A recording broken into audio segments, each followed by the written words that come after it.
In the roaring heart of the MGM Grand Arena, a 65-year-old karate master sat quietly, seemingly too old and too calm to be drawn into chaos.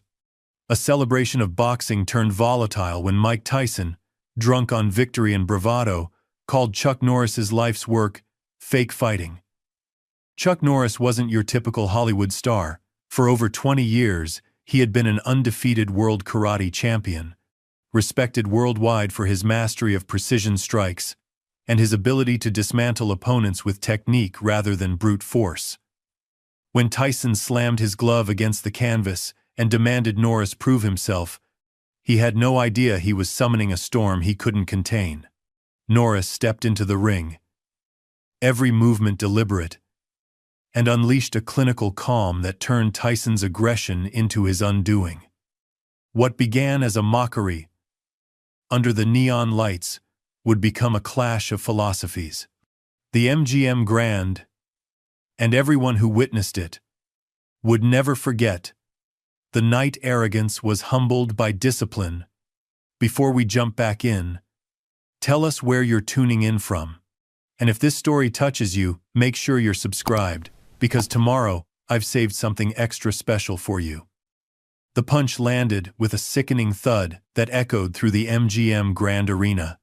Bodies shifted forward in unison as the veteran fighter's legs buckled beneath him, his mouthguard flying in a perfect arc through the spotlights. The crowd's collective gasp transformed into a roar that shook the rafters as the referee dove between the fighters, waving his arms frantically. "It's over! It's over!" The announcer's voice boomed through the speakers, barely audible above the frenzy. Mike Tyson finishes him in the second round with that devastating right hook.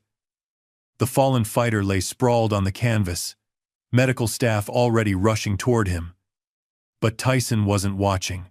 He paced the perimeter of the ring, arms raised high, his muscular frame glistening under the arena lights as he soaked in the adoration of 20,000 screaming fans. "Iron Mike! Iron Mike!" The chant rippled through the crowd, growing louder with each repetition. Cameras flashed like lightning storms as Tyson climbed the turnbuckle, beating his gloved fists against his chest. His face, a mask of primal intensity even in victory, broke into a wide grin as he surveyed his domain. This was Las Vegas Fight Night, and he owned every inch of it. "Ladies and gentlemen," the ringside announcer called out, his voice carrying the practiced dramatics that fight fans had come to expect. "Your winner by knockout, and still the most dangerous man on the planet, Iron Mike Tyson." The arena erupted again. Some fans stood on their seats. Others pounded the railings. The energy was electric, primal, intoxicating, a celebration of raw power and the beautiful violence that had made boxing the sweet science and Mike Tyson its most fearsome practitioner. In the VIP section, celebrities and high rollers mingled, champagne flutes in hand. Most were on their feet, caught in the momentum of the moment. But in the front row, one man remained seated, his posture relaxed, yet somehow perfectly composed. Chuck Norris. At 65, Norris carried himself with the quiet dignity of a man who had nothing to prove. His weathered face betrayed little emotion as he watched the spectacle unfold. Unlike the entourages surrounding other VIPs, Norris sat with just two companions, a middle-aged man who had once been his student and a younger fighter currently training at his dojo. He wore a simple black blazer over a crisp white shirt. No tie. Nothing flashy. Nothing that called for attention. His student leaned over.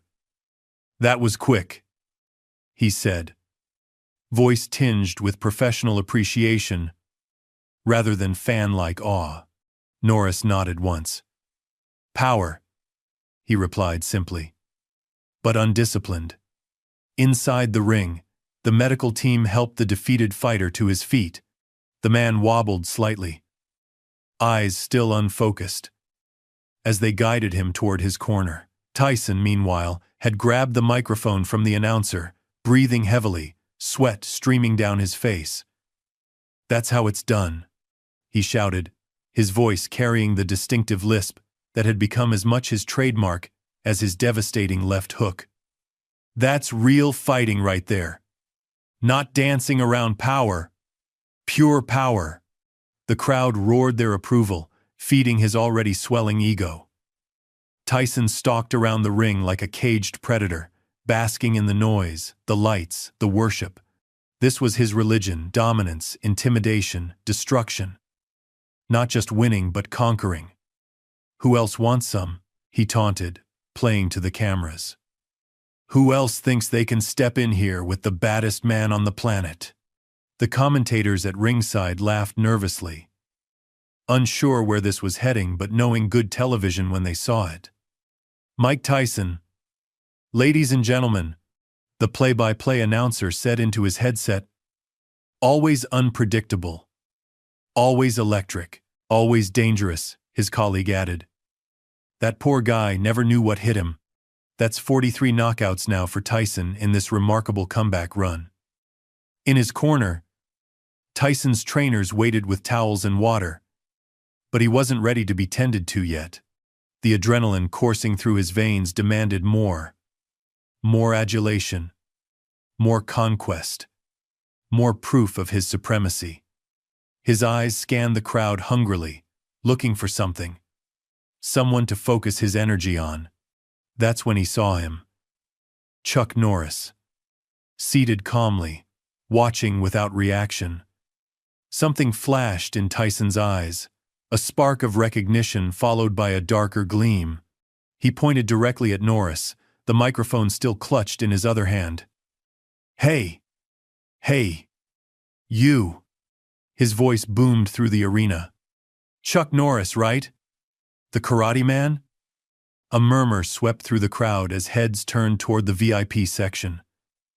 Camera operators swiveled, finding Norris and projecting his image onto the massive screens hanging above the ring. Norris remained perfectly still, his expression unchanged. Decades of martial arts training had taught him to control his reactions, to never reveal his thoughts to an opponent. He simply met Tyson's gaze steadily. Yeah, I see you sitting there all quiet, Tyson continued, gaining momentum. Mr. Karate Master with all those fancy movie kicks. The crowd's energy shifted, uncertainty mixed with excitement. This was unscripted, unexpected. The kind of moment that made live events worth the price of admission. You know what I think about all that karate stuff? Tyson was fully committed now. Prowling along the ropes closest to where Norris sat. I think it's bullshit. Movie fighting. Fake. A collective intake of breath rippled through the arena. The commentators fell silent, unsure how to narrate this sudden turn. On the giant screens, Norris's expression remained unchanged, almost serene in its stillness. Real fighting is this! Tyson pounded his gloved fists together. Power against power. Not that dancing around, touching each other with your feet nonsense. Someone in the crowd shouted, "Tell him, Mike." Others laughed nervously. The atmosphere crackled with tension. The ring announcer moved forward, clearly hoping to reclaim his microphone and steer the night back on script, but Tyson waved him off aggressively. "I'm not finished," he barked, before turning his attention back to Norris. "You want to know the difference between us? I'm real. What I do is real. All that stuff you do, that's for movies. For make-believe." In the VIP section, Norris's former student shifted uncomfortably. "Chuck," he began. But Norris raised his hand slightly, a small gesture that carried the weight of command. "It's fine," Norris said quietly. "Let him talk." But Tyson wasn't just talking anymore. He was performing, feeding off the crowd's energy, building towards something. He pointed at Norris again. "I heard you were supposed to be some kind of champion. World karate champion or whatever. But that's not real fighting. Come in here." He slapped the canvas with his glove. "Where it's real. Show me what those karate chops can do against this." He raised his fists again. The crowd's reaction was immediate and divided. Some cheered Tyson on, caught up in his bravado. Others muttered disapprovingly, recognizing the disrespect being shown to a legend. Near the back of the arena, someone started a faint chant. "Chuck! Chuck! Chuck!" The commentators finally found their voices. "Well, this is unexpected," the play-by-play man said carefully. Mike Tyson apparently challenging Chuck Norris, the martial arts legend. "Disrespectful is what it is," his colleague replied. "Norris is a 6-time world karate champion. He's not some actor playing dress-up. But he is 65 years old," the first commentator noted. "And this is clearly just Tyson being Tyson. There's no way." He stopped mid-sentence as something changed in the arena. The Chuck chant had grown louder, spreading through the crowd like wildfire. And on the big screen, something was happening. Chuck Norris was standing up. His movement was unhurried, deliberate. A study in controlled precision. He buttoned his blazer with one smooth motion, his eyes never leaving Tyson. The crowd's chanting intensified. "Chuck! Chuck! Chuck!" Even from across the arena, even through the cacophony of 20,000 voices, something passed between the two men, a silent acknowledgement that transcended the spectacle around them. For the briefest moment, uncertainty flickered across Tyson's face. But he recovered quickly, his trademark grin spreading wider as he beckoned Norris toward the ring. "Come on then!" he shouted into the microphone. "Let's see what you got, old man." As if on cue, a spotlight swung to illuminate Norris's path to the ring. The crowd was fully invested now. Phones raised to capture whatever came next. The world was watching. Chuck Norris took one step forward, then another. Each movement deliberate.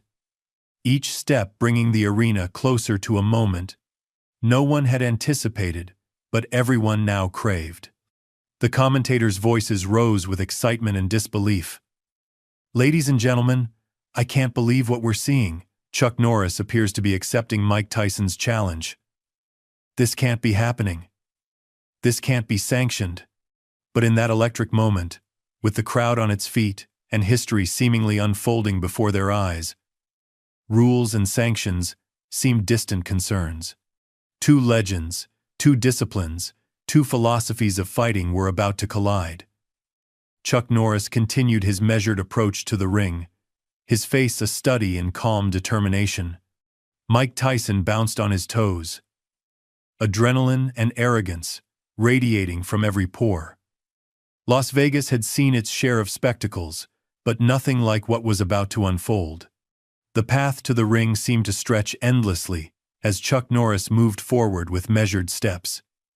Each foot placed deliberately, shoulders relaxed, hands loose at his sides. Not a hint of hurry or concern crossed his weathered features. His eyes sharp, focused, unblinking, remained fixed on Mike Tyson, who continued to pace the canvas like a caged predator.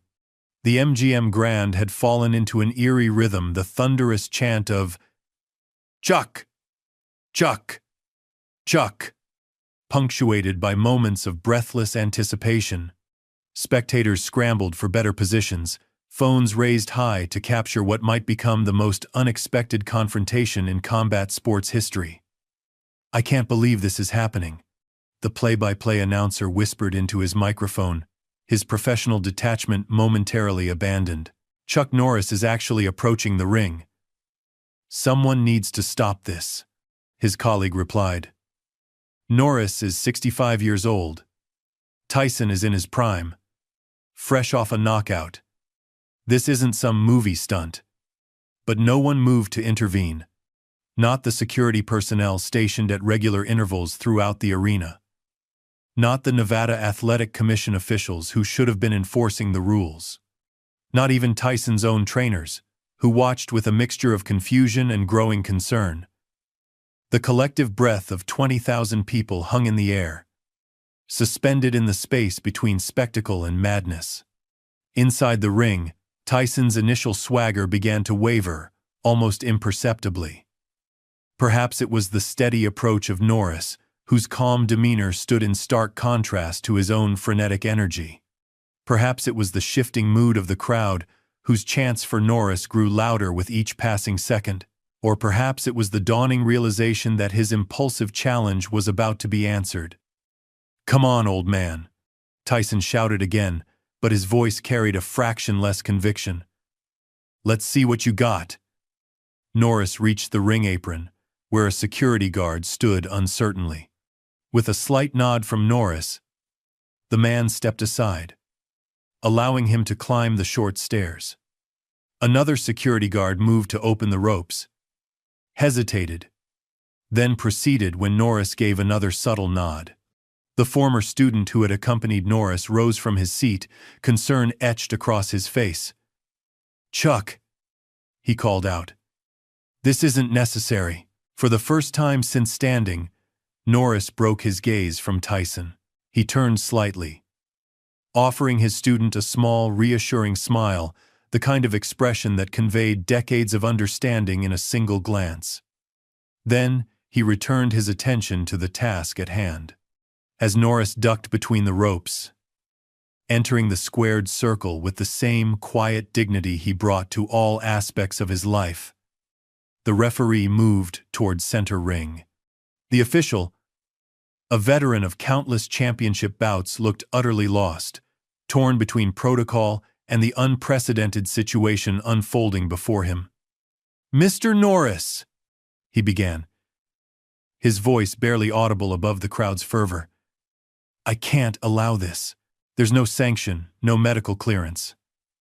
"It's all right," Norris replied, his voice low and measured. "I understand the situation." The referee glanced nervously between Norris and Tyson, then toward the commission officials at ringside, who appeared equally paralyzed by indecision. Tyson, meanwhile, had handed the microphone to his corner man and was now being fitted with a fresh mouthguard. His trainers worked quickly, re-securing his gloves, whispering urgent advice that he seemed to barely register. His focus remained locked on Norris, who stood calmly in the neutral corner, removing his blazer and handing it to the referee. Beneath the jacket, Norris wore a simple white dress shirt. He rolled up the sleeves methodically, exposing forearms corded with lean muscle, a testament to decades of disciplined training that age had diminished but not erased. "You gonna fight in your church clothes, old man?" Tyson called out, finding his bravado again. "No gloves? No protection?" Norris finished rolling his sleeves, then loosened his collar slightly. "I don't need gloves," he said, his voice so quiet that only those in the immediate vicinity could hear him. Yet somehow the statement carried throughout the arena, hushing the crowd momentarily. In the sudden silence, the ring announcer, professional to his core, stepped into the center of the ring, microphone raised. If this bizarre confrontation was happening, at least he would frame it properly. "Ladies and gentlemen," he began, his voice echoing through the arena, "we have an unprecedented situation here tonight." He paused, searching for words adequate to the moment. In this corner, fresh from his knockout victory, the former heavyweight champion of the world, the most feared puncher in boxing, Iron Mike Tyson. The crowd roared, though with less uniformity than before. Some sections cheered wildly, while others remained pointedly silent. "And in this corner," the announcer continued, sweeping his arm toward Norris, "a true martial arts legend, 6-time undefeated world karate champion, star of film and television, Chuck Norris." The eruption that followed dwarfed the previous response. The "Chuck" Chant resumed with renewed vigor, drowning out any remaining support for Tyson. On the giant screen suspended above the ring, Norris's impassive face stared back at 20,000 screaming fans, his expression betraying nothing of his thoughts. Telling and preparing this story took us a lot of time. So if you are enjoying it, subscribe to our channel. It means a lot to us. Now, back to the story. At ringside, the commentators struggled to provide context for what they were witnessing. For those just joining us, the play-by-play man said, his voice strained with disbelief, Mike Tyson has, in effect, challenged Chuck Norris to an impromptu bout following his scheduled victory tonight. And incredibly, Norris appears to have accepted. This is madness, his partner interjected. Norris is a karate champion, yes, but he's well into his 60s.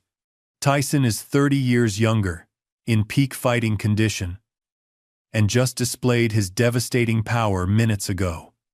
And yet, the first commentator replied, there's something about Norris's demeanor. He doesn't seem concerned in the slightest. In the center of the ring, the referee called both men together for instructions. Tyson bounced aggressively on the balls of his feet, shadowboxing, throwing occasional glares at Norris, who stood perfectly still, hands clasped loosely in front of him. Listen, the referee said, looking primarily at Norris. I don't know what you two think you're doing, but if I let this happen, there have to be rules. This is a boxing ring, not a... I understand, Norris interrupted quietly. Boxing rules are fine, Tyson snorted. Hear that? Boxing rules. No kicking, no karate chops. He mimicked a exaggerated karate motion. Just these. He raised his gloved fists. Mr. Tyson, the referee continued. You've already competed tonight. You're still wearing your gloves from the sanctioned bout. If this, whatever this is, proceeds, I expect clean fighting. No low blows, no rabbit punches. At my command, you stop. Understood? Tyson nodded impatiently, still bouncing, still staring at Norris, who had not moved a muscle during the referee's instructions. Mr. Norris, the referee turned again to the martial artist, concern evident in his expression. Are you certain about this? Without proper protection? I'm certain, Norris replied simply. The referee sighed, recognizing the futility of further protest. Touch gloves, he instructed. Tyson thrust his gloves forward aggressively. Norris reached out with open palms, lightly touching the leather surface of Tyson's boxing gloves with a respectful nod. The contrast in their approaches could not have been more stark.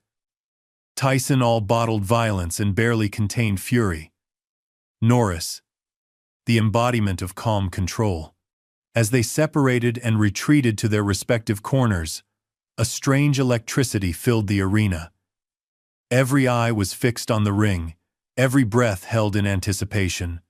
In living rooms and bars across the world, viewers who had tuned in for a regular boxing match found themselves witnesses to something unprecedented. In his corner, Tyson's trainers made final adjustments to his mouthguard and gloves. Their faces, masks of concern. Mike, listen. His head trainer hissed urgently. Don't underestimate him. He might be old, but... Shut up, Tyson snapped, his eyes never leaving Norris. This ain't gonna take long. In the opposite corner, Norris stood alone. He took one deep breath, then another, centering himself. To the untrained eye, he might have appeared to be doing nothing at all, but those familiar with martial arts would have recognized the subtle shifting of weight, the almost imperceptible adjustments in stance, a master preparing his body and mind for combat. Among the spectators, Norris's former student watched with growing apprehension. Yet mixed with his concern was something else, a memory of Norris's teachings years ago. True power doesn't shout. It whispers. And when necessary, it acts. The timekeeper struck the bell. A single, clear tone that cut through the arena's tension. In his corner, Tyson's trainer whispered one final instruction. Make it quick, but be careful. In the opposite corner, Norris simply exhaled slowly and stepped forward. Mike Tyson burst from his corner like a force of nature, closing the distance with the explosive speed that had made him legendary. His opening left hook whistled through the air with devastating intent. 20,000 voices held their breath as the blow approached its target. Chuck Norris took a single, precise step to his right. The punch missed by millimeters. The arena erupted as Tyson's opening salvo sliced through empty air, where Chuck Norris's jaw had been a fraction of a second earlier. The boxer's momentum carried him forward, forcing him to reset his footing before spinning back to face his opponent. His eyes widened, slightly surprise mixed with irritation. Norris hadn't counterattacked. He stood just out of range, his posture relaxed yet perfectly balanced, hands positioned in a loose guard that seemed almost casual compared to boxing's traditional tight defenses. His breathing remained steady, his expression unchanged. Only his eyes sharp, assessing, completely focused, betrayed the intensity behind his calm exterior. Didn't expect that, did you? The color commentator observed. Norris just made Iron Mike miss by the narrowest margin possible. That wasn't luck, folks. That was timing and distance management at the highest level. Tyson advanced again, more measured this time. He fired a probing jab, testing Norris's reactions. The martial artist deflected it with an open palm, not blocking but redirecting, guiding the punch past his shoulder with minimal effort. Tyson followed with a thunderous right cross aimed at Norris's midsection. Again, a subtle shift in position allowed Norris to avoid the full force of the blow, though the glove grazed his side. "Stand still and fight," Tyson growled through his mouthguard, frustration mounting as his target continued to elude him. Norris didn't respond verbally. Instead, for the first time since the bell rang, he initiated action, a lightning-fast palm strike to Tyson's lead shoulder that seemed to materialize out of nowhere. It wasn't delivered with full power, more a demonstration than an attack, but the precision was undeniable. Tyson's arm momentarily dropped from the impact. The crowd gasped, then erupted again. The chants for Norris grew louder. "Did you see that?" the play-by-play announcer exclaimed. Norris just touched Tyson's shoulder and immediately created distance again. "That's karate fundamentals right there, strike and retreat." "I'm more impressed by the speed," his colleague replied. At 65, Norris just landed on the quickest heavyweight in boxing. And notice he didn't go for Tyson's head or try to hurt him. That was a point-fighting touch, the kind that would score in karate competition. Inside the ring, Tyson's initial cockiness had evaporated, replaced by the focused intensity that made him boxing's most feared predator. He recognized now that this wouldn't be the easy humiliation he had anticipated. He tightened his guard and began cutting off the ring systematically, limiting Norris's movement options. "Now, we're seeing the real Mike Tyson," the commentator observed. "He's hunting, using the ring geography to trap Norris against the ropes." Norris recognized the strategy immediately. Rather than retreat, however, he moved subtly toward Tyson, not aggressively but with purpose, disrupting the boxer's timing. As Tyson launched another combination, Norris slipped inside his reach, executing a precise palm heel strike to Tyson's sternum before pivoting away. The blow wasn't devastating, but it was perfectly placed. Tyson felt the air rush from his lungs momentarily. His eyes narrowed, no longer underestimating his opponent. "You're fast for an old man," Tyson conceded between breaths, circling more cautiously now. "But let's see how you handle this." He exploded forward with the combination that had felled countless opponents, the jab slip hook that seemed to attack from multiple angles simultaneously. It was Tyson's signature, the sequence that boxing trainers around the world studied and feared. In the VIP section, Norris's student held his breath. He had seen this combination demolish world champions. Against a man in his 60s, regardless of his martial arts pedigree. But what happened next defied conventional fighting wisdom. Rather than retreat or cover up, Norris stepped directly toward the incoming storm.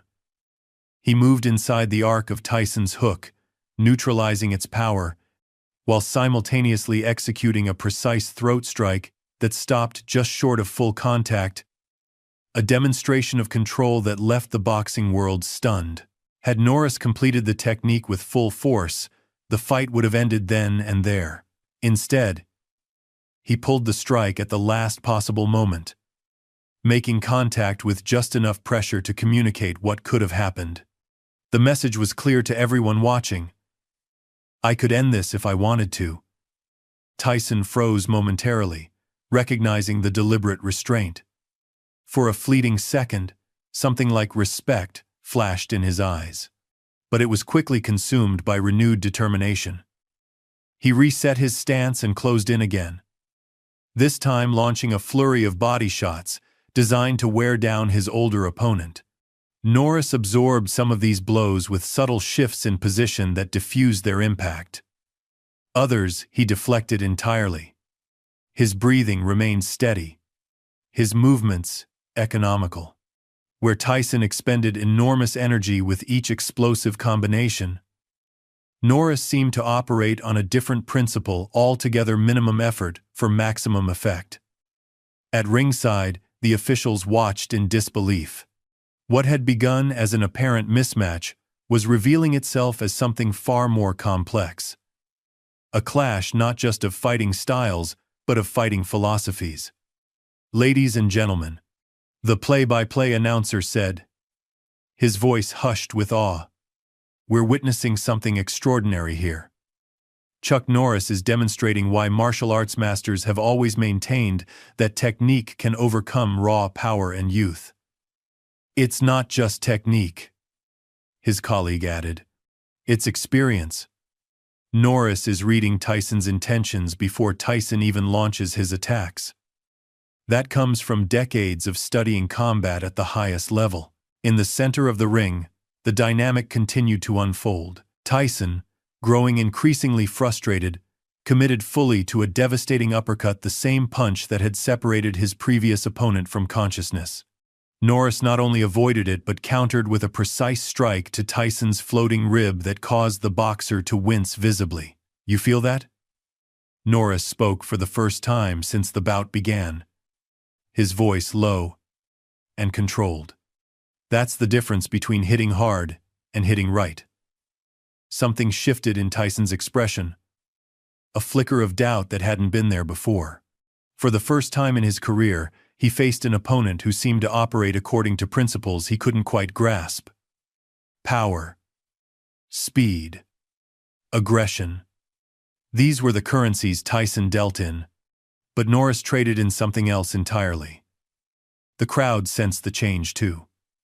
The initial bloodlust that had fueled their excitement began to transform into something more reverent.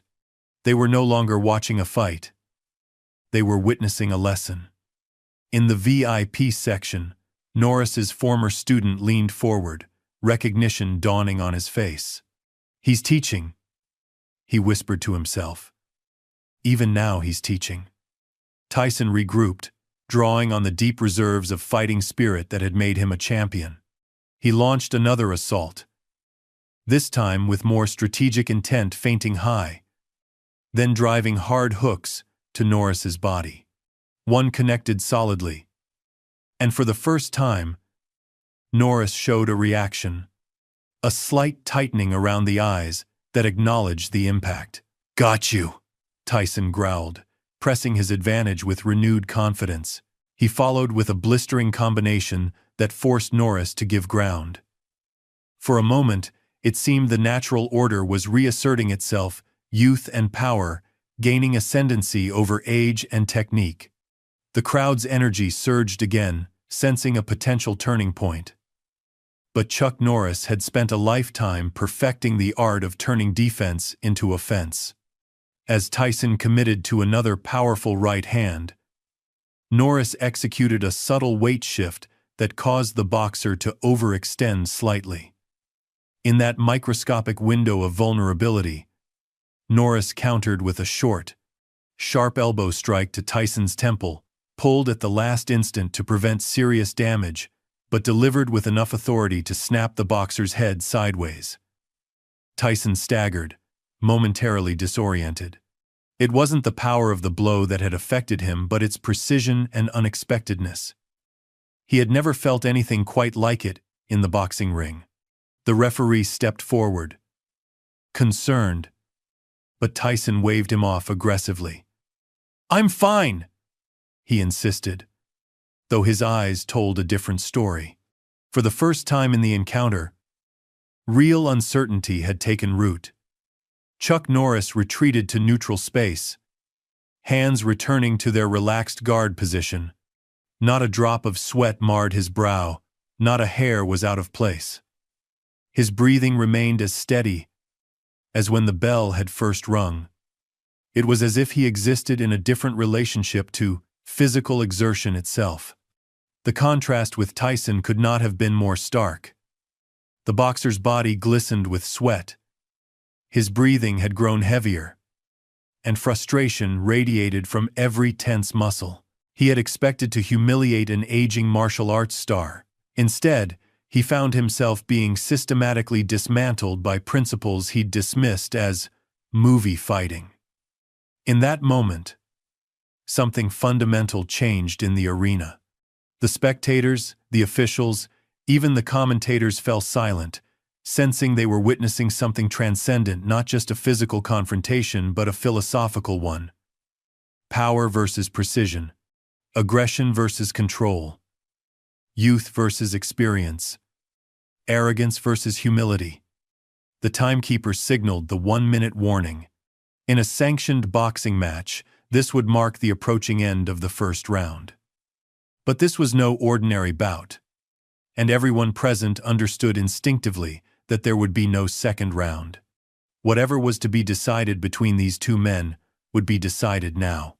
Tyson gathered himself for one final assault, a last opportunity to validate his beliefs, to prove that raw power would always triumph over what he perceived as esoteric martial arts philosophy. Chuck Norris sensed the coming storm and centered himself accordingly. In his eyes was neither fear nor arrogance, only complete presence, absolute focus on the moment at hand. As Tyson launched forward with everything he had left, 20,000 people leaned forward in their seats, knowing they were about to witness the culmination of this unexpected collision of worlds. The final exchange would become the stuff of fighting legend. Mike Tyson surged forward with the ferocity that had defined his career, a whirlwind of devastating hooks and uppercuts thrown with murderous intent. Each blow carried the weight of his pride, his frustration, his desperate need to reassert the primacy of his fighting philosophy. His face contorted with effort, veins bulging at his temples as he committed every ounce of his formidable power to this final offensive.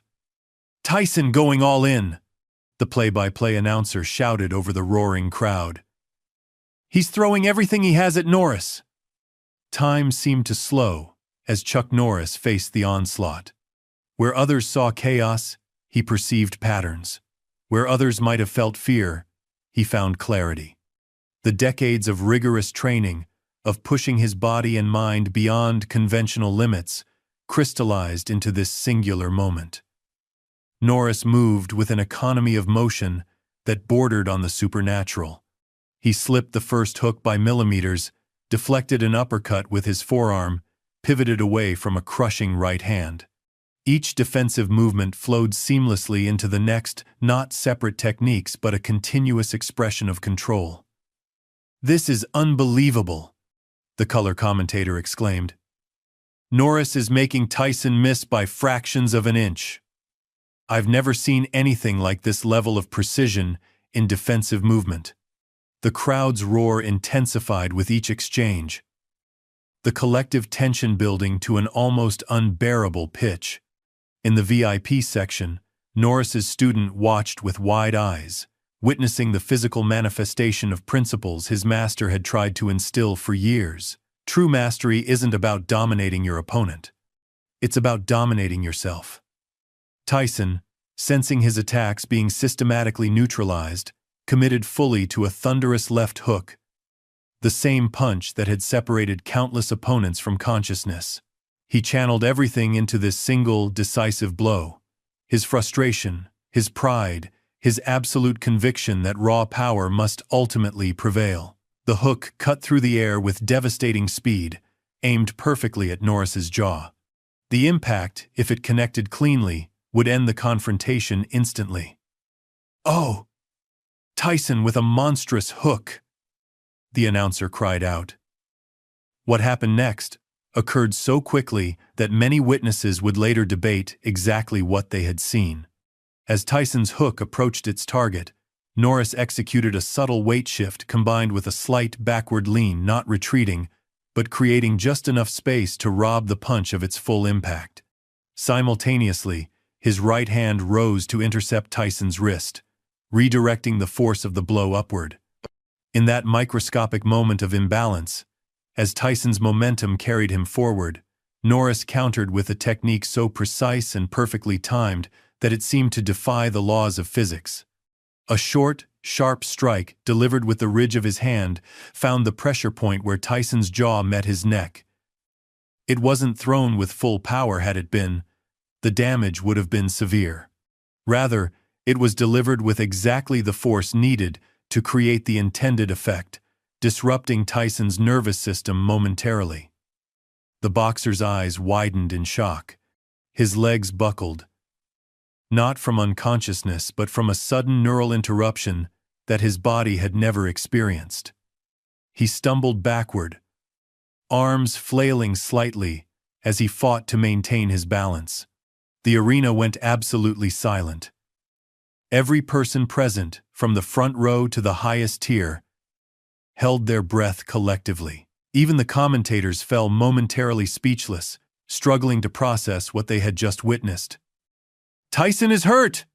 the play-by-play man finally managed, disbelief coloring his voice. "Chuck Norris I don't even know how to describe what he just did. That was a Kyusho Jitsu technique," his colleague replied, equally stunned. "A pressure point strike to the trigeminal nerve cluster. I've seen demonstrations, but never in actual combat, never against a fighter of Tyson's caliber." In the center of the ring, Tyson regained his footing, shaking his head to clear the fog that had momentarily descended. His expression cycled rapidly through confusion, disbelief, and then most surprisingly, a grudging respect. "What the hell was that?" he demanded, his voice slightly slurred from the lingering effects of the strike. Chuck Norris remained in his relaxed stance, hands once again in their neutral guard position. "That," he replied calmly, "is what happens when you study an opponent rather than simply trying to overpower them." Tyson rolled his shoulders, reassessing the situation.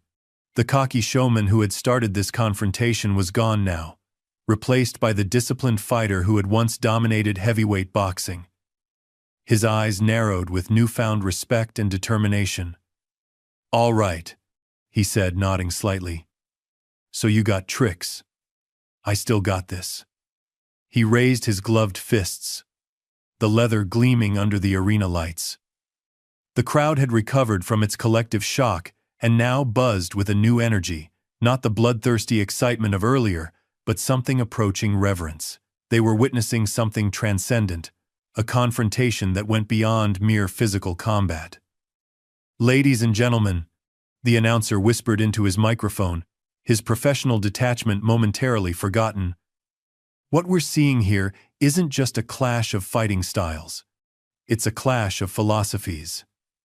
In the ring, Tyson advanced again, but differently now. His movements were more measured, his footwork more deliberate.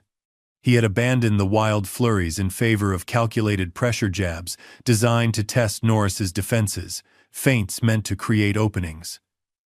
Norris adjusted accordingly. Where before he had primarily evaded, now he engaged more directly, meeting Tyson's reformed approach with subtle counters that demonstrated another dimension of his martial philosophy. A short palm strike disrupted Tyson's rhythm. A precise forearm deflection nullified a hook. A quick tap to the solar plexus reminded the boxer of his vulnerability. "Look at that control," the color commentator observed. Norris isn't trying to hurt Tyson. He's communicating through combat, showing rather than telling. In the VIP section, Norris's former student nodded in understanding. He had seen this before in the dojo, the master, using physical technique to impart deeper lessons, teaching through action rather than words. The arena had become a classroom, the ring a place of education rather than destruction. Tyson, to his credit, was learning quickly. After each exchange, he adjusted, adapted, seeking weaknesses in Norris's approach. His breathing had steadied somewhat, his movements becoming more efficient. The raw fighter was evolving before the crowd's eyes. "I never back down," Tyson declared between exchanges. Though the statement carried less bravado than before, it was simply a fact, an expression of the indomitable spirit that had carried him from the streets of Brooklyn to the pinnacle of boxing. "Backing down isn't the lesson," Norris replied calmly, slipping another jab. "Control is." Frustration flashed across Tyson's face again. He launched a quick combination jab, cross, hook executed with textbook precision. Norris evaded the first two punches but allowed the third to graze his shoulder, demonstrating that even perfect technique could be countered with superior timing. "This is like watching a chess match at hyperspeed," the play-by-play announcer commented. "Every move has a countermove. Every attack creates vulnerability." Tyson reset once more, circling to his left. Sweat poured down his face, his breathing more labored now despite his efforts to control it. He had entered this confrontation fresh from one fight, but now found himself in a completely different kind of contest. One that taxed not just his body, but his understanding of combat itself. Norris, by contrast, showed minimal signs of exertion. His breathing remained measured, his movements as precise as when the encounter began. Decades of training in energy conservation, in the elimination of wasted motion, were on full display. "You can't keep this up forever, old man," Tyson said, searching for a psychological edge where physical advantages had failed him. "I don't need forever," Norris replied simply, "just now." The statement carried no arrogance, no challenge, just an expression of the martial artist's complete immersion in the present moment. Past and future had fallen away, leaving only the immediate reality of the encounter. Sensing a shifting momentum, Tyson committed to another offensive, a series of body shots designed to wear down his opponent's stamina. Several connected, the impact audible throughout the arena. Norris absorbed them with subtle adjustments in position that diffused some of their force, but the crowd could see that the blows had registered. "Tyson finding success to the body," the commentator noted. "Even Norris can't completely neutralize the raw power of those hooks." For a moment, it seemed the natural order might reassert itself, youth and strength, gaining advantage over age and technique. Tyson pressed forward, sensing opportunity, launching another flurry aimed at Norris's midsection. But Chuck Norris had spent a lifetime turning apparent vulnerability into opportunity. As Tyson committed to a particularly vicious liver shot, Norris executed a subtle hip rotation that caused the punch to glance off rather than land flush. Simultaneously, he countered with a lightning-fast strike to Tyson's exposed ribs, a blow delivered with just enough force to elicit a sharp intake of breath from the boxer. "Counter strike!" the announcer exclaimed.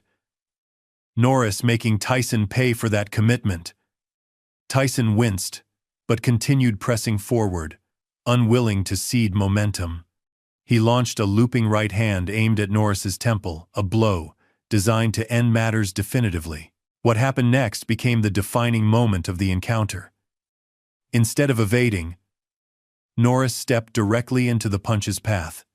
Before Tyson could process this unexpected movement, Norris had executed a perfect intercepting strike, his fist meeting Tyson's precisely at the midpoint of its trajectory.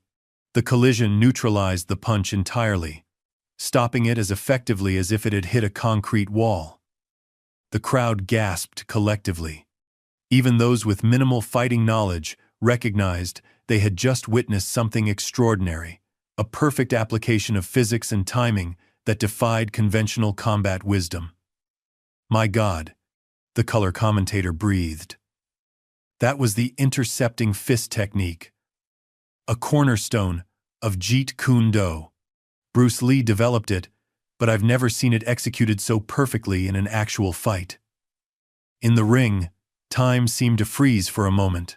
Tyson stood with his arm extended, his punch neutralized in mid-flight, his expression one of complete disbelief.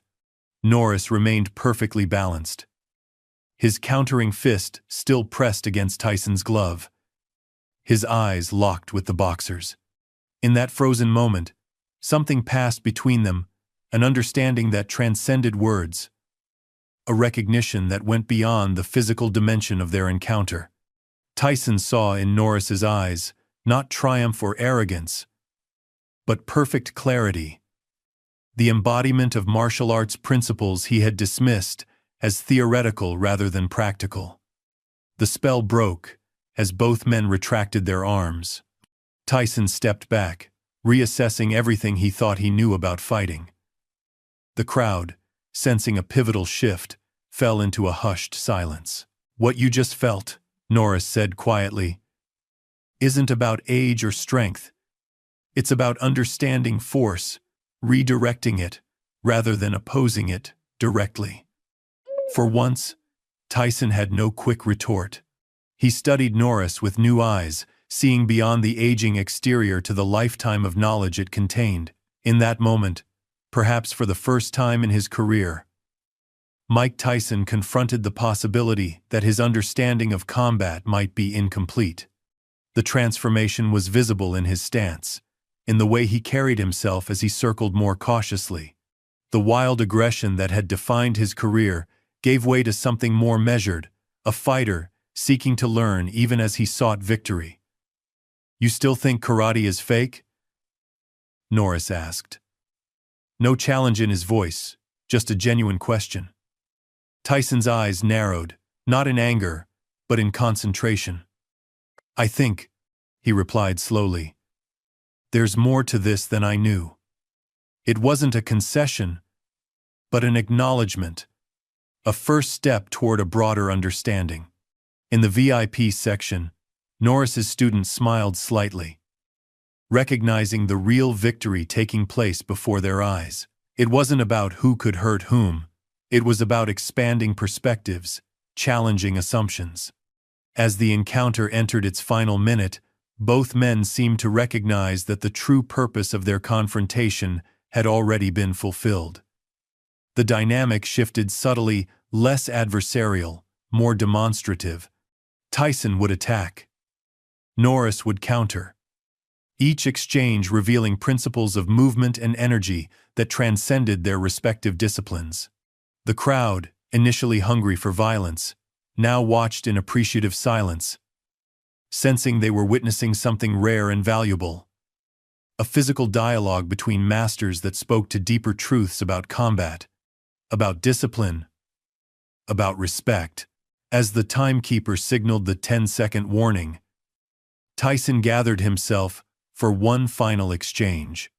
He launched a perfectly executed combination jab, cross, hook, uppercut, each punch thrown with textbook technique rather than blind aggression. Norris met the challenge with equal precision, deflecting, redirecting, countering, a masterclass in defensive fighting. As Tyson's final uppercut sliced through the air, Norris executed a subtle sidestep, followed by a perfectly timed palm strike that stopped just short of Tyson's chin. The message was clear. I could end this if I chose to. Tyson recognized the deliberate restraint. Rather than reacting with anger, he nodded slightly, an acknowledgement between warriors. As the bell rang, signaling the end of their impromptu bout, both men stood facing each other in the center of the ring, neither triumphant nor defeated, but transformed by the encounter. The arena erupted into thunderous applause, not the bloodthirsty roar that accompanies a knockout, but something more profound. Appreciation for witnessing a moment of genuine martial truth. In that electric moment, as the crowd rose to their feet, Mike Tyson did something no one expected. He reached up and removed his mouthguard, then extended his gloved hand toward Chuck Norris. "Respect," he said simply. Norris took the offered hand without hesitation, clasping it firmly. Likewise. It was more than a perfunctory gesture of sportsmanship. It was a bridge between worlds that had seemed irreconcilable minutes earlier. An acknowledgement that true martial arts transcend style, transcend ego, transcend the artificial boundaries that separate one fighting philosophy from another. As they stood together in the center of the ring, hands clasped, the roar of the crowd washed over them. But in that moment, for both men, the noise seemed distant, secondary to the understanding they had reached through the universal language of combat. The referee approached, still uncertain how to officially conclude this unprecedented encounter. But some moments defy conventional resolution. This wasn't about victory or defeat. It was about truth, the kind that can only be discovered through direct experience. As Chuck Norris and Mike Tyson released their handshake and turned toward their respective corners, everyone present understood they had witnessed something that would be remembered long after conventional title fights had faded from memory. This wasn't the end of their story. In many ways, it was just the beginning. The aftermath unfolded in silence. As Tyson's final desperate punch missed its mark and Chuck Norris's perfectly timed counter left the boxer wobbling, the MGM Grand Arena held its collective breath. 20,000 spectators, who moments earlier had been a cacophony of cheers and jeers, now watched in stunned silence as history was being written before their eyes. Tyson steadied himself, blinking away the fog that had momentarily descended. His expression cycled rapidly through confusion, disbelief, and finally, most surprisingly, a flash of genuine respect. Standing before him was not just an aging martial arts star, but a living embodiment of principles he had dismissed as theoretical rather than practical. "What the hell was that?" he demanded, his voice carrying a new undercurrent of curiosity beneath the bravado. Norris remained in his balanced stance, hands returning to their neutral position. He replied calmly, "Is what happens when you study force rather than just apply it."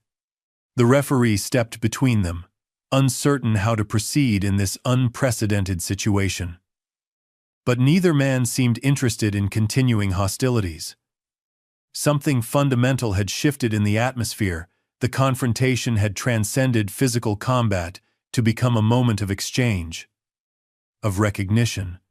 Tyson rolled his shoulders, reassessing.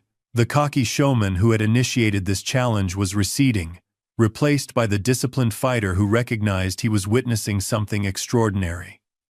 "You got skills, old man," he conceded, the statement carrying none of his earlier mockery. For real. The crowd, sensing this transformation, began to stir again. But this wasn't the bloodthirsty roar of before, it was something approaching reverence, an appreciation for witnessing a rare moment of genuine martial truth. "Ladies and gentlemen," the announcer whispered into his microphone, professional detachment momentarily forgotten, "I believe we're seeing something truly historic here tonight." Norris took a step forward, closing the distance between himself and Tyson. His movements remained fluid, controlled, precise, not threatening, but instructive. "Power without control is just chaos," he said, his voice low enough that only Tyson could hear him clearly.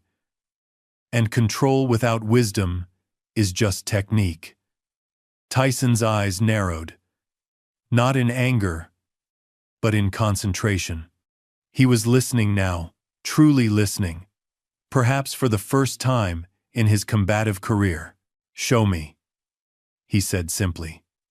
What happened next became the defining image of the encounter.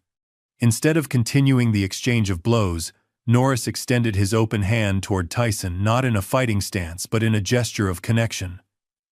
After a moment's hesitation, Tyson reached out and clasped it. The arena erupted into thunderous applause, not the savage roar that accompanies a knockout, but something more profound. Appreciation for witnessing a moment of genuine transformation. "Respect," Tyson said.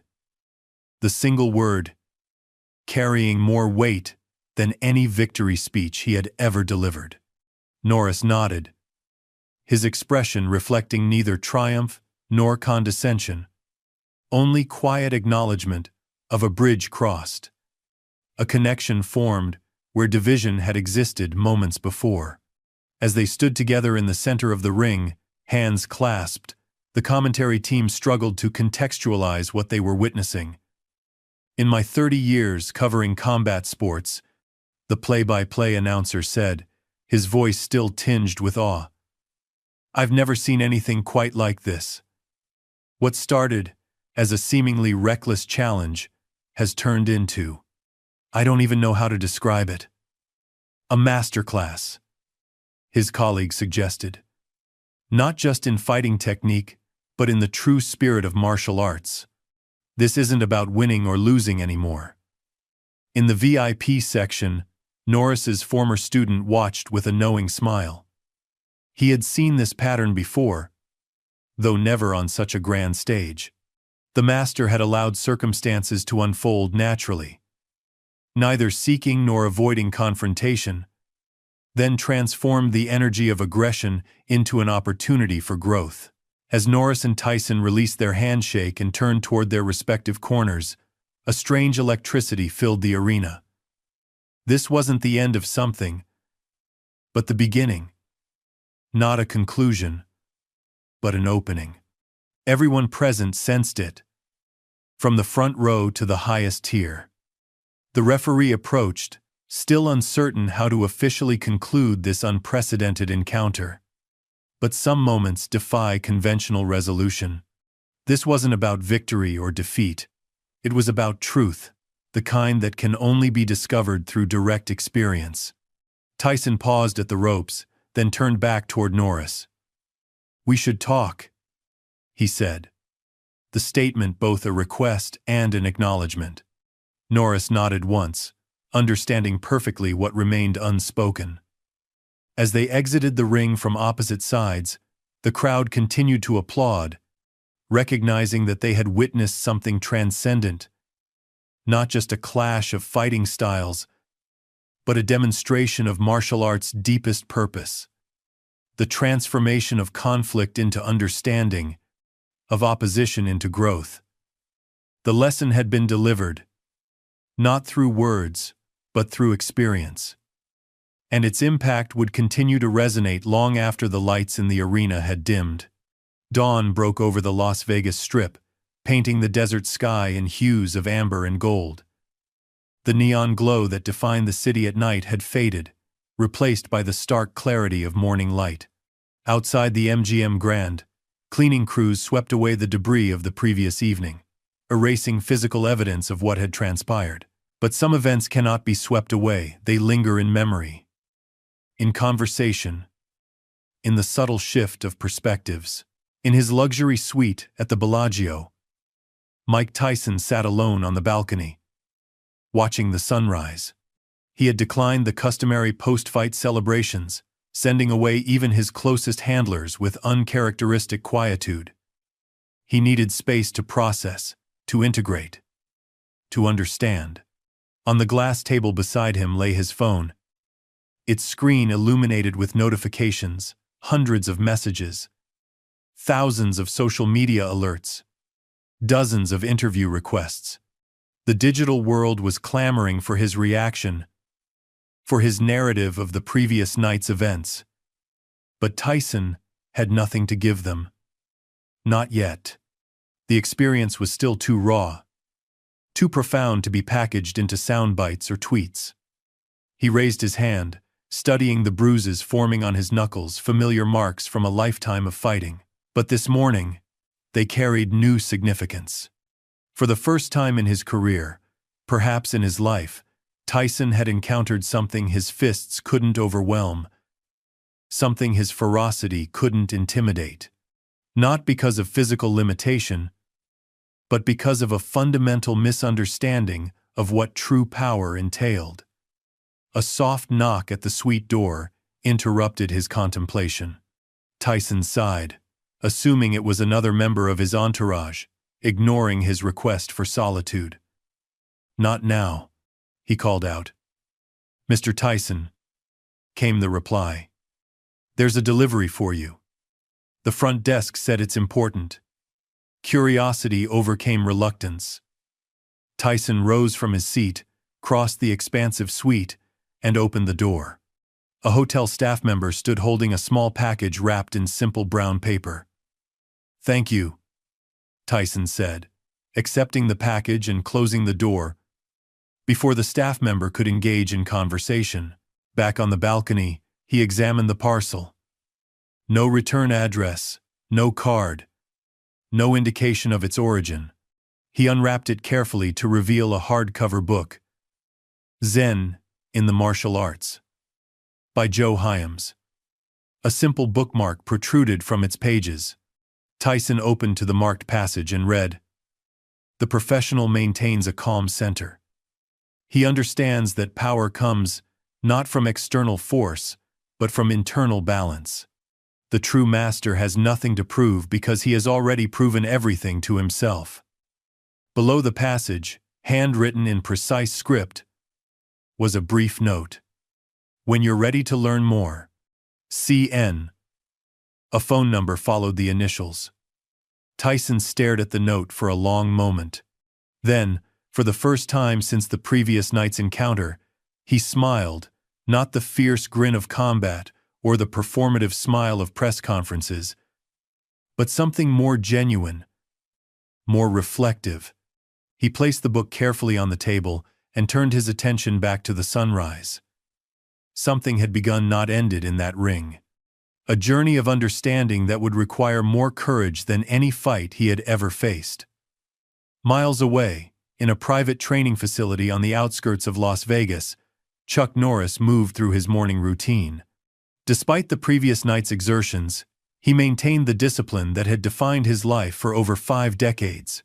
Each movement was precise, deliberate, an expression of the principles he had demonstrated in the ring. His former student, who had witnessed the confrontation with Tyson, watched from the doorway. "The media is going crazy," he said, holding up his phone. "Every sports channel, every news outlet, they're calling it the lesson. Some are saying it's the most significant moment in martial arts history since Bruce Lee." Norris continued his form without interruption. "They're missing the point," he replied calmly. "Which is that it wasn't about history or significance. It wasn't about proving anything to anyone. It was about one moment, one encounter, one opportunity to exchange truth." The student considered this. But the impact is undeniable. People are talking about martial arts philosophy who never gave it a thought before. They're questioning assumptions about age, about fighting styles, about what constitutes real strength. Norris completed his form and turned to face his student. "That's valuable," he acknowledged. "But secondary. What matters is what Tyson takes from it. What he does with the understanding he gained. Do you think he will? Do anything with it, I mean. He has a reputation for—" "Reputations," Norris interrupted gently, "are what others believe about us. Character is what we know about ourselves." He smiled slightly. "I saw something in his eyes last night. A recognition. A beginning." The student nodded, accepting the wisdom. "He received your book?" Uh, uh, uh, uh, uh, uh, uh. I saw something in his eyes last night. Yes. What happens next is his choice. Across Las Vegas, in gyms and dojos, in casino sportsbooks and hotel lounges, the conversation continued. Video clips of the confrontation had gone viral, spawning countless analyses, interpretations, and debates. Some focused on the technical aspects, the precision of Norris's movements, the effectiveness of his defensive strategy against Tyson's raw power. Others discussed the philosophical implications, the clash of fighting styles, the triumph of discipline over aggression, the demonstration that age need not diminish effectiveness when technique is perfect. But beneath the public discourse, a more personal story was unfolding. 3 days after the encounter, in a small, nondescript coffee shop far from the Strip, 2 men sat across from each other at a corner table. No entourages, no cameras, no audience, just Chuck Norris and Mike Tyson, face to face, in a different kind of arena. "I appreciate you meeting me," Tyson said, his voice lacking its usual intensity. "And the book? I've been reading it." Norris nodded. "What do you think so far?" "It's challenging. Not the words themselves, but the ideas." Tyson tapped his fingers on the table, organizing his thoughts. "I've spent my whole career, my whole life really, believing that power was everything. That intimidation and force were the only language that mattered. And now," Tyson met Norris's gaze directly. "Now I'm not so sure." He leaned forward slightly.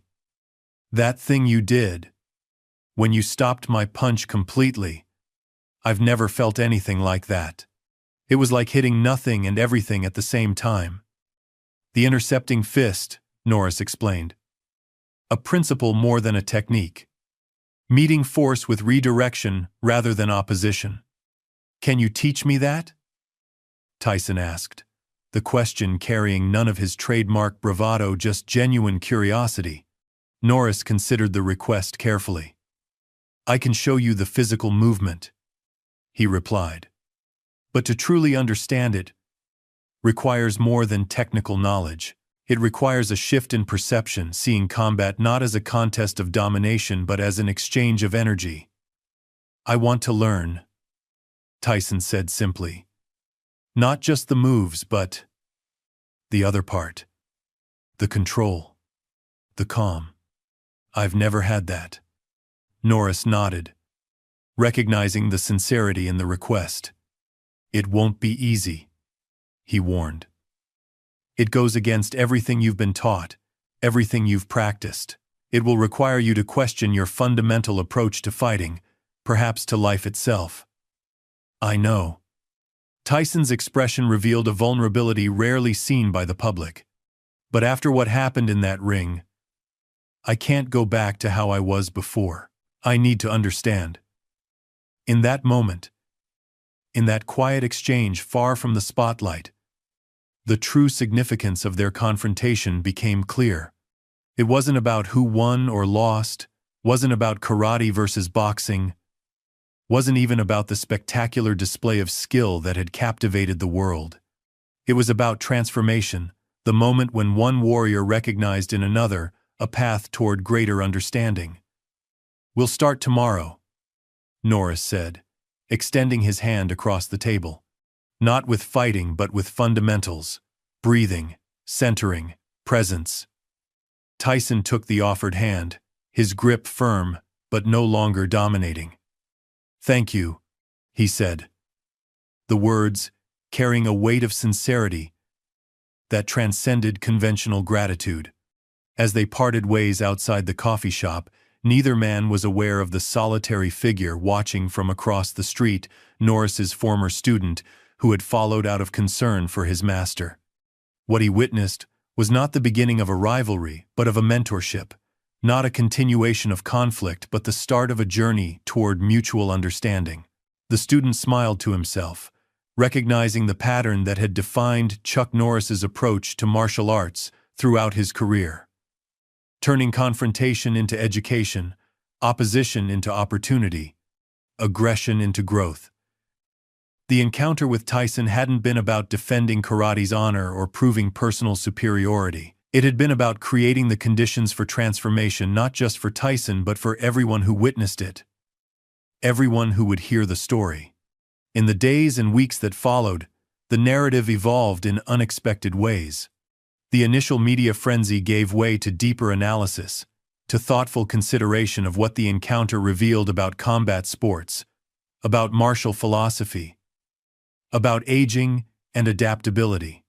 Training footage emerged, Norris guiding Tyson through basic kata, teaching him breathing techniques, introducing him to principles of energy, conservation, and efficient movement. The images confounded those who had expected ongoing animosity, but delighted those who understood the true spirit of martial arts. In dojos across the country, instructors reported a surge in new students, not just young people seeking fighting skills, but adults, looking for the kind of centered presence Norris had demonstrated in the ring. The contrast between Tyson's raw aggression and Norris's calm control had resonated far beyond fighting circles, touching something primal in the collective consciousness. 6 months after their confrontation, Tyson gave his first in-depth interview about the experience. Seated in the same dojo where he had been training with Norris, he spoke with a thoughtfulness that surprised those familiar with his earlier persona. "Fighting was always about domination for me," he explained to the interviewer. "About imposing my will. About being the strongest, the most feared. It worked in the ring, but not in life." He glanced toward Norris, who was demonstrating a technique to other students across the room. "What I'm learning now is different. It's about harmony instead of opposition, about efficiency instead of force." "Has it changed your view of boxing?" the interviewer asked. Tyson considered the question carefully. "Not changed so much as expanded," he replied. "Boxing is still beautiful in its way. But it's one perspective, one approach. What happened that night in the ring wasn't about boxing versus karate. It was about seeing beyond styles to principles. And those principles are? Control," Tyson said immediately. "Not of your opponent, but of yourself. Presence being fully in each moment, without anticipation or regret. Respect for yourself, for your opponent, for the art itself." He smiled slightly.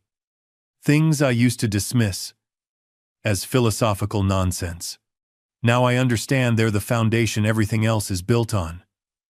The interview concluded with a demonstration Norris and Tyson moving through a series of paired exercises that showcased not competition, but collaboration. Not domination, but exchange. The footage went viral, inspiring countless discussions about redemption, about growth, about the capacity for change regardless of age or background. 1 year to the day after their historic confrontation, Chuck Norris and Mike Tyson stood together on a different stage, the grand opening of a youth center they had jointly established in one of Las Vegas's most underserved neighborhoods. The facility offered not just martial arts training but academic support, mentorship programs, and community services. As they cut the ribbon, surrounded by eager children and supportive community members, a reporter called out a question that had been asked countless times over the previous year. Who really won that night in the ring? Norris and Tyson exchanged glances. A silent communication born of months of shared training and growing mutual respect. We both did, Tyson answered finally.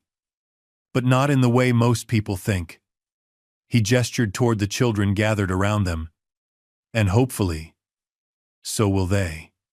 In that moment, as cameras flashed and the crowd applauded, the true lesson of that extraordinary night was made manifest.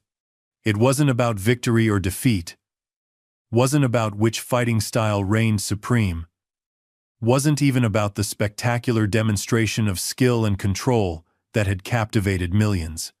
It was about the possibility of transformation, the recognition that true strength lies not in dominating others, but in mastering oneself. That real power isn't measured in knockouts or championships, but in the ability to grow, to learn, to evolve beyond the limitations of ego and expectation. As the ceremony concluded and the children dispersed to explore their new facility, Norris and Tyson found a quiet moment away from the cameras and the crowd. "Did you ever imagine this?" Tyson asked, gesturing toward the center with its blend of boxing rings and karate mats, its library and computer lab, its walls adorned with principles from both Eastern and Western fighting philosophies. "When you stepped into that ring with me, did you see this coming?" Norris smiled, the genuine, unguarded expression of a man at peace with his place in the world. "Not specifically," he admitted. "But I've learned over the decades that when we approach confrontation with the right intention, what follows often transcends our expectations." "The right intention," Tyson repeated thoughtfully, "not winning or dominating." "Understanding," Norris clarified. "Seeing the moment for what it is rather than what ego demands it should be." A group of young teenagers approached cautiously, training gear in hand, eyes wide with recognition and admiration. One of them, a skinny boy with determined eyes, stepped forward. "Mr. Tyson, Mr. Norris," he said, his voice cracking slightly with adolescent nervousness. "Would you show us that move? From the fight? The one where—" He made an intercepting motion with his hand. The two masters exchanged glances, a silent communication passing between them. "It's not just a move," Tyson said, surprising Norris with the depth of his response. "It's a principle. And to understand the principle, you need to understand yourself." Norris finished, nodding with approval at his student's progress. "But," Tyson added with a grin that recalled some of his old mischief but none of his former malice, "we can show you where the journey begins." As they moved toward the training area, surrounded by eager young students, the contrast between this moment and their first encounter couldn't have been more profound. Where there had been tension, now there was harmony. Where there had been opposition, now there was collaboration. Where there had been spectacle, now there was substance. In dojos and boxing gyms across the country, the ripple effects continued to spread. Trainers who had once dismissed other fighting disciplines began incorporating diverse techniques into their programs. Martial artists who had maintained rigid stylistic boundaries became more open to cross-training. The artificial divides between combat sports began to dissolve, not through compromise but through recognition of universal principles. Media coverage of the youth center's opening sparked renewed interest in the original confrontation. On sports commentary shows and podcasts, in magazine articles and documentary segments, the narrative evolved from sensationalism to significance. Fighting experts who had initially focused on the technical aspects began exploring the philosophical implications. Cultural commentators who had dismissed the encounter as mere spectacle recognized its deeper resonance.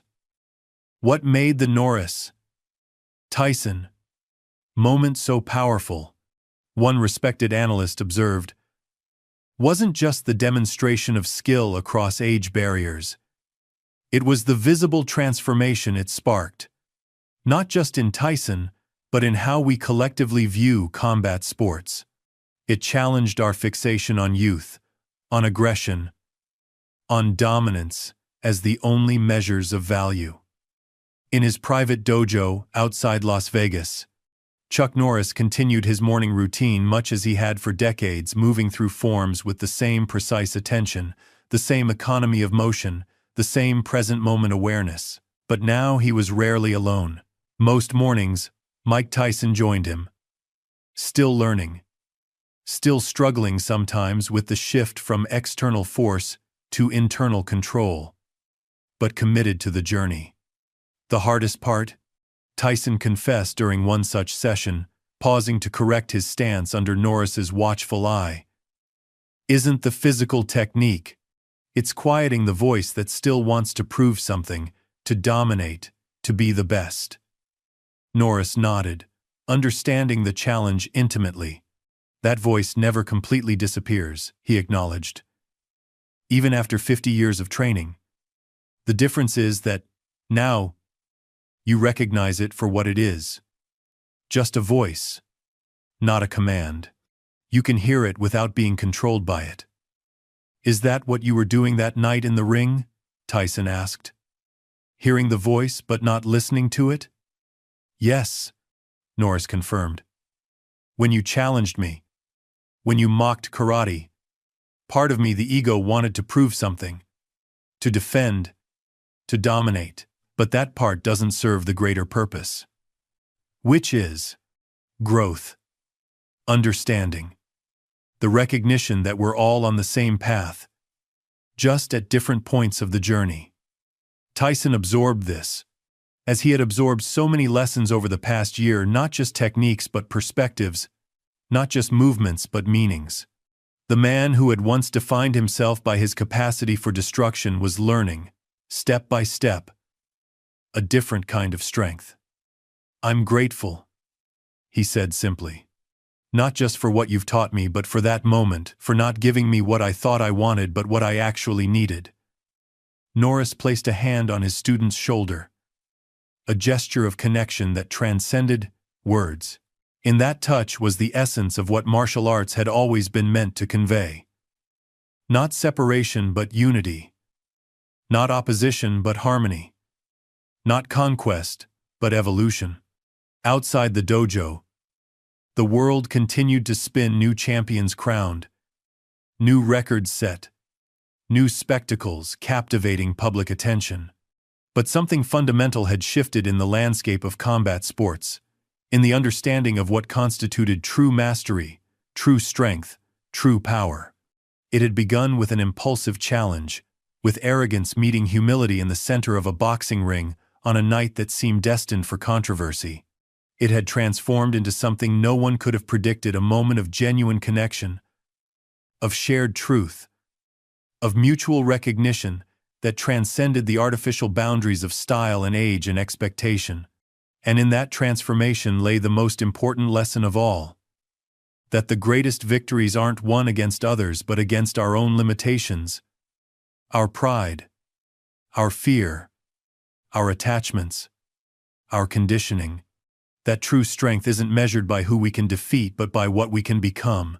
One evening, as the desert sun cast long shadows across the landscape, Norris and Tyson stood outside the youth center they had created together, watching children from diverse backgrounds practicing different fighting styles side by side, some in boxing gloves, others in karate gis, all learning from each other. Look at them, Tyson said softly. No divisions, no styles, just learning. Norris nodded, a quiet pride in his eyes.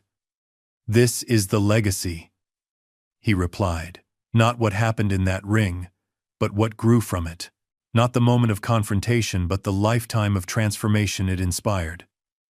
As they watched the next generation of fighters, children who would grow up without the artificial boundaries that had defined earlier eras, both men recognized that they had contributed to something larger than themselves, larger than their individual accomplishments, larger than the spectacular encounter that had brought them together.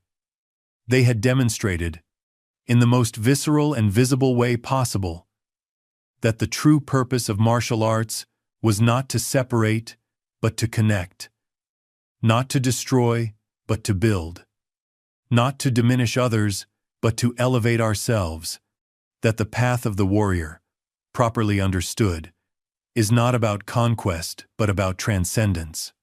And in that understanding lay the ultimate victory, not of one fighter over another, not of one style over another, but of wisdom over ignorance, of growth over stagnation, of truth over illusion.